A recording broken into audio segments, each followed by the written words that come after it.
Maaalalang sa isang pambihirang pagkakataon ay muling ipinakita ng dating rival networks na ABS-CBN at GMA7 na tapos na ang network war sa pagitan nila.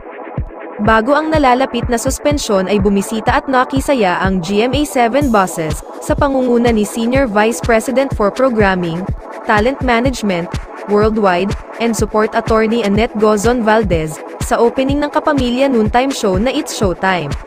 Naroon din sina Sparkle GMA Artist Center Vice President Joy Marcelo, Sparkle Senior Talent Manager Tracy Garcia, Jana Revilla, at Carmina Cruz.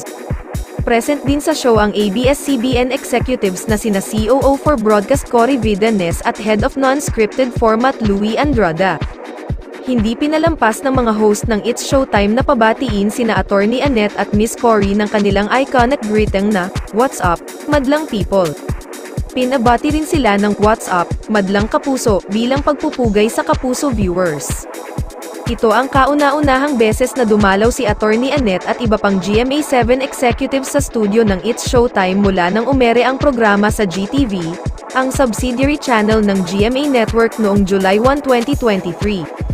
Naging pasabog ang paglipat ng It's Showtime sa Kapuso Network, malayo sa naranasan ng bagong bihis na Eat Bulaga, na inulan ng bash noong unang umere.